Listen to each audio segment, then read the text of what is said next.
tous, je suis Georges et je fais partie de l'AMFA, une association de trains miniatures.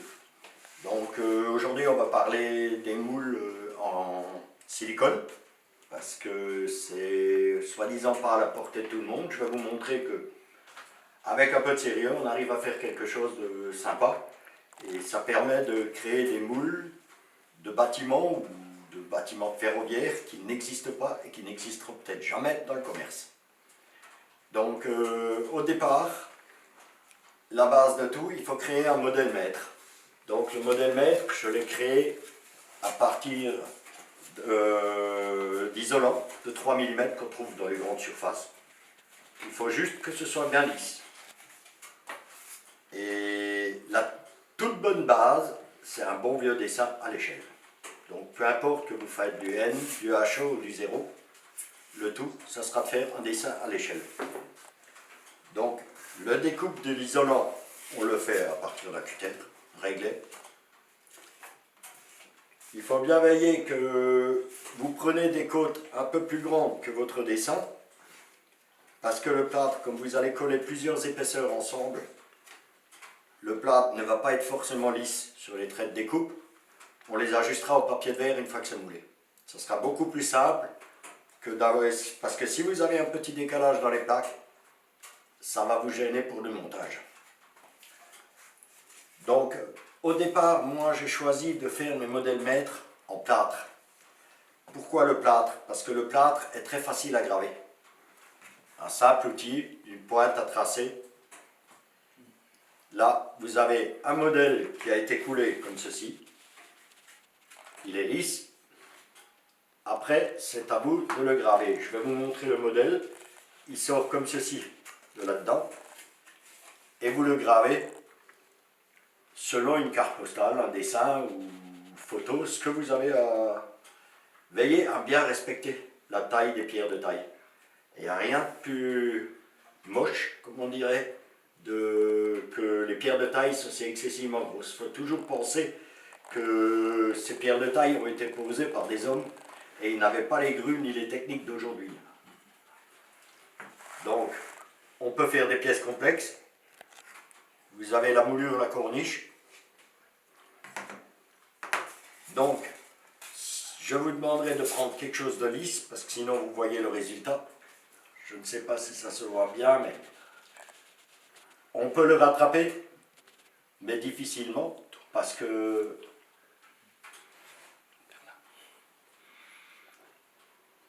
c'est... On peut le rattraper par ponçage, mais si vous avez des moulures ou des surcharges sur les côtés, c'est très difficile à rattraper. Voilà, donc on va partir, et à partir de ça, on va obtenir ceci qui est un modèle maître, ce qu'on appelle le modèle maître. Il est fini de graver, vous avez la corniche, vous avez les pierres de taille de fenêtre, et vous avez toutes les gravures, tout ce que j'ai trouvé à partir d'une documentation de photos. Les bords sont bien sûr un tout petit peu plus larges, la hauteur aussi. La hauteur dépendra de votre base. Si vous voulez la poser sur la base même, par exemple pour un bâtiment ferroviaire, si vous voulez le poser sur l'isolant, ou ce qui vous fait la partie ballast, c'est à vous de décider. Vaut mieux le laisser plus grand et reprendre ensuite, c'est beaucoup plus facile, parce que rallonger c'est très difficile. Et si vos modèles maîtres sortent avec des petites bulles, ce qui risque souvent avec le plâtre, c'est vous pouvez les reboucher avec de l'enduit de rebouchage, ça va tout seul. Et ensuite le reponcer et le regraver. Donc, à partir de ça, les hauteurs, une fois que vous avez votre modèle maître, ne les ajustez surtout pas avant, vous le ferez lors du montage. Ce qui vous permettra de corriger des angles, des défauts d'écart, tout ce qui peut vous gêner. Donc maintenant, à partir de ce modèle maître, on va créer un moule pour du silicone. Le silicone va être, c'est un produit que l'on achète et qu'il faudra mélanger à 5% de diluant. Enfin pas de diluant, c'est de durcisseur qu'ils mettent dedans. Et ce silicone, il est très liquide. Donc lorsqu'on va créer les moules, il faut veiller à ce qu'ils soient bien étanches. Donc, vous avez là la préparation pour les moules, une plaque bien droite, des petits renforts, et il faut veiller à coller vos modèles maîtres au fond. Lors du démoulage, votre modèle maître risque de casser, parce que vous avez une liaison trop dure entre le plâtre et le silicone. Ce n'est pas grave, vous aurez votre moule, vous pourrez en dupliquer d'autres. Il faut bien le veiller à le coller au silicone même, un simple silicone basique d'étanchéité, pour que le silicone ne puisse pas s'infiltrer entre les deux. Vous le levez. Et n'oubliez pas de coller au silicone votre modèle maître dans le fond, parce que sinon vous risquez d'avoir des mauvaises surprises. Ce qui m'est arrivé, c'est que vous avez le moule, le modèle maître qui remonte. Et lorsqu'il remonte, votre moule est fichu et le silicone est fichu. Je l'ai appris à mes dépens.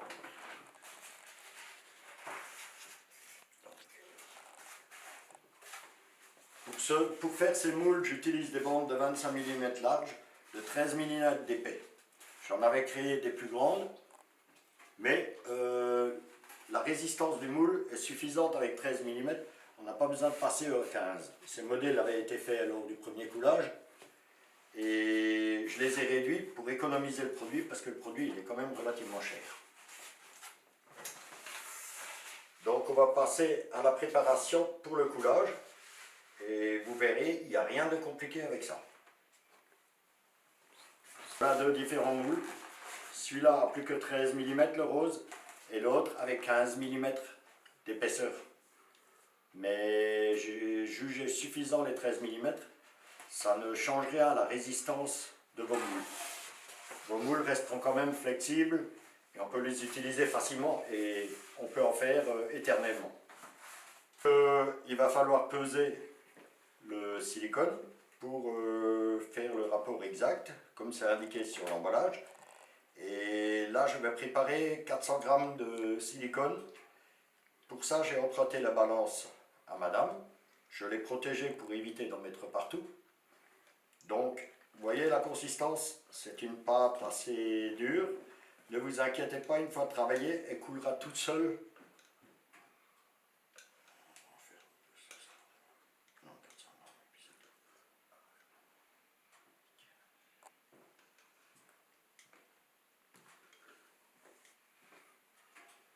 J'en suis à 300, ensuite ça va aller très vite.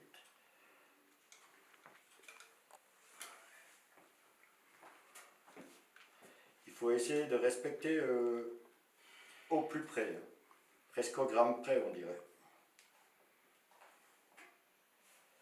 Allez.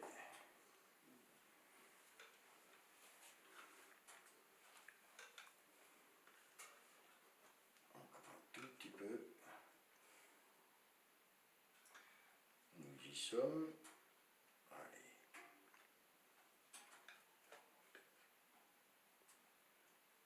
Je veux plus. Si. Donc, on a 398 grammes. On ne va pas marcher sur la queue du diable. Et puis,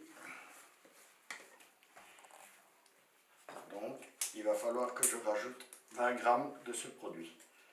C'est très liquide et ça va tout seul.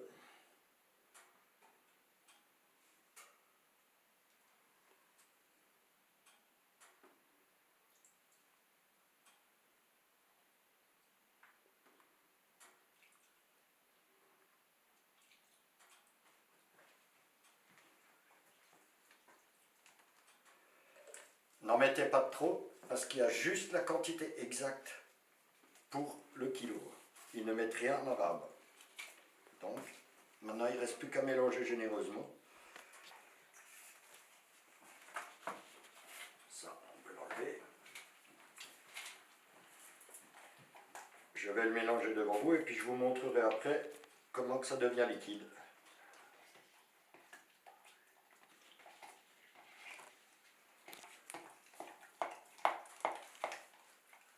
voyez, ça commence déjà à être un peu plus liquide qu'avant.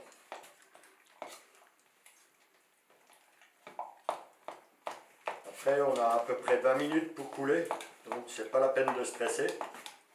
Par contre, il y a une chose, comme on a un temps de pluie qui fait frais, j'ai fait un peu de feu parce qu'il faut 20 degrés minimum lorsqu'on met ça à cause de la réaction chimique.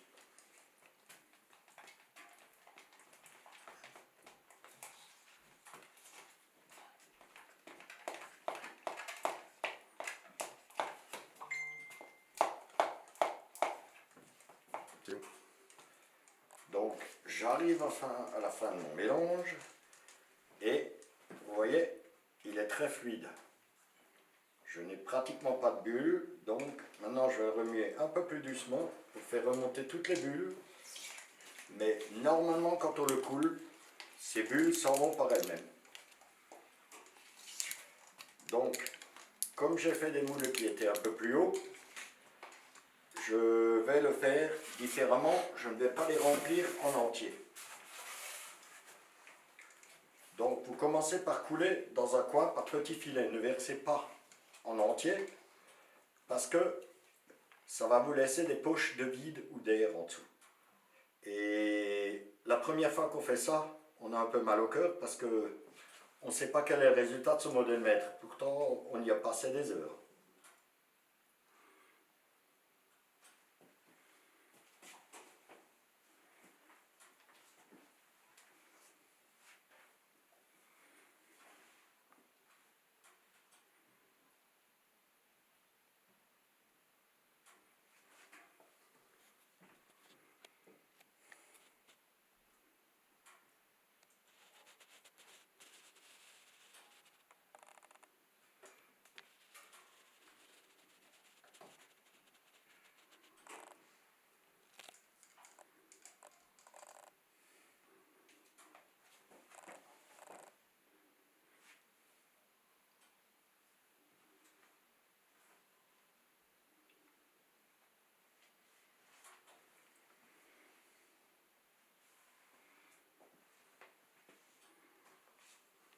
Prévoyez toujours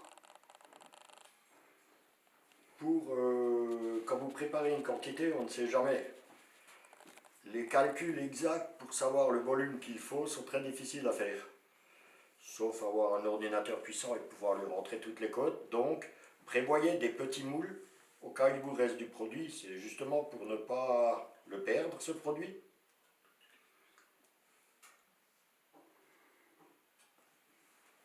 C'est un peu plus d'une cinquantaine d'euros hein, le kilo.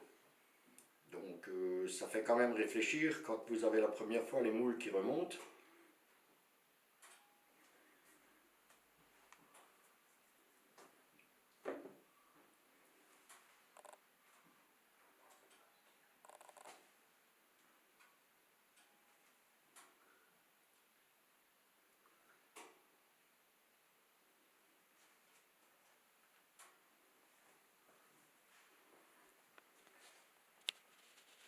J'ai oublié quelque chose, mais il est à portée de main. Je vais demander à un de mes collègues de me faire passer le marteau.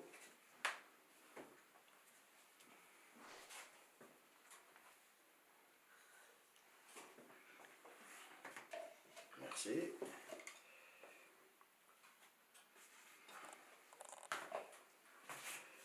Ceci afin bien l'étaler parce qu'il vous faudra une base bien plate afin que vous retournez votre moule, que votre pièce ne soit pas déformée lors du coulage. Quand vous ferez des coups.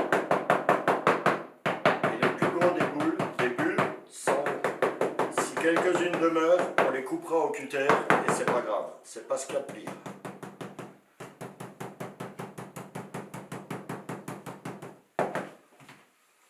On peut en grever une partie, mais il faut le faire dès le départ. Vous voyez, ça commence déjà à former une peau. Là, il y en a une qui est remontée.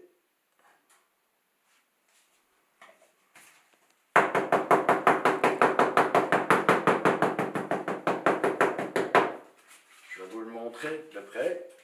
Vous voyez, on a des bulles. Et là, ça descend. C'est que le produit n'est pas uniforme encore. Là, il se met en place tout seul. Je un petit peu, ça suffira peut-être pas pour un autre moule.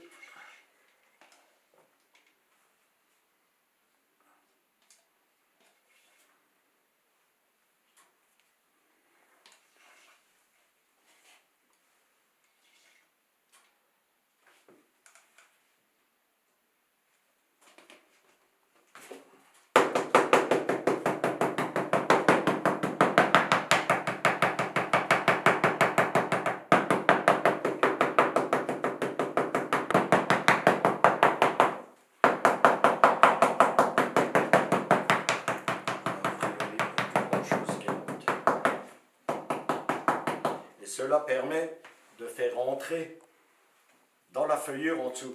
Cette partie étant collée, vous avez une feuillure, il faut s'assurer que votre silicone rentre dans la feuillure pour être sûr qu'on puisse coller une fenêtre par derrière.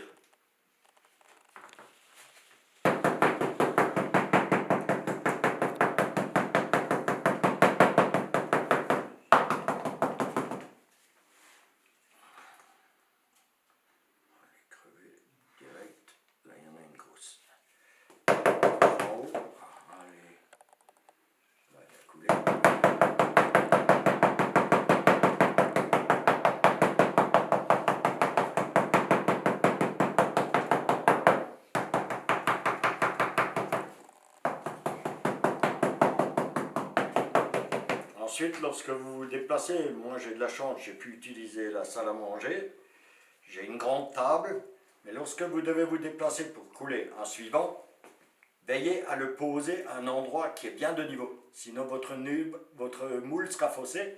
Il faut savoir que lorsque vous coulerez du plâtre ou de la céramique, vous allez le retourner. Si votre moule est de travers, vous aurez une moindre épaisseur d'un côté par rapport à l'autre. Voilà, je pense qu'il va être bon, on va le laisser, sinon le reste on va l'utiliser pour la petite. Ouais, les plus grosses bulles sont là, il y en a encore une.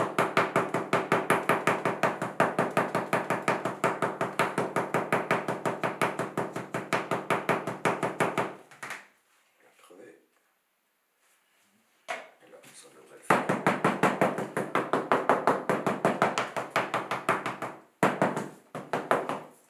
Voilà, il n'y a plus qu'à le mettre de côté. Et on va couler avec le reste, on va couler autre chose. Et tout à l'heure, tu disais c'est des feuilles. C'est fou, c'est au même endroit. On va la laisser. Je peux.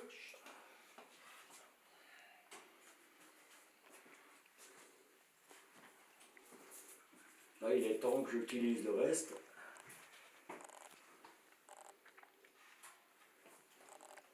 Parce que sinon, ça va avoir du mal à couler en place.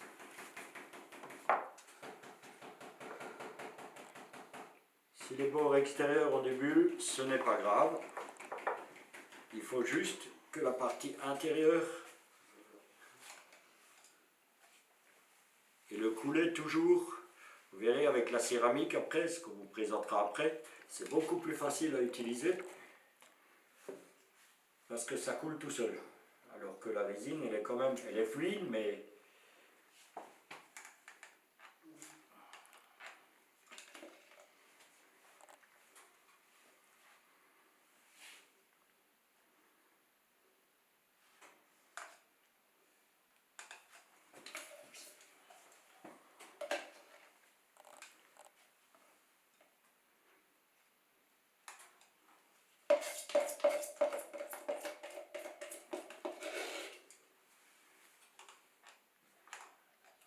je ne sais pas si vous le voyez, mais elle a un peu plus de mal. Ça fait un peu plus de 10 minutes. On a une température à peu près de 22 degrés. Donc, ça a un peu plus de mal à s'auto-lisser. Mais le fabricant préconise 20 degrés, donc il vaut mieux les respecter.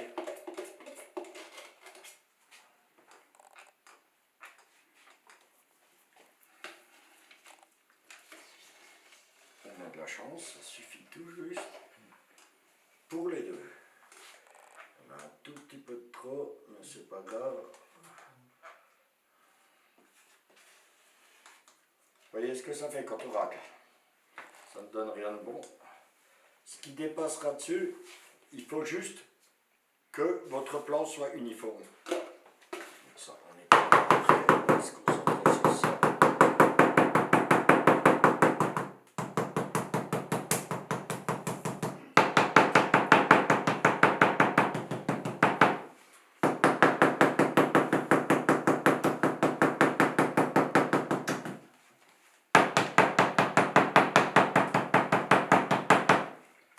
Donc voilà, quelques bulles sont remontées, on peut les crever un peu, les plus grosses, le reste on verra après.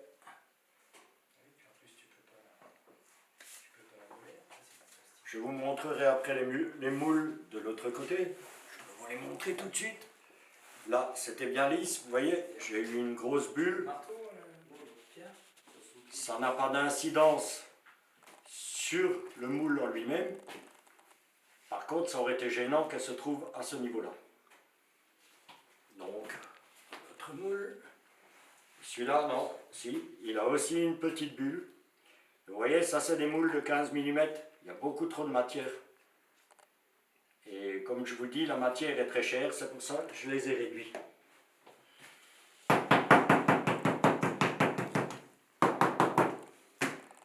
Donc, on va récapituler.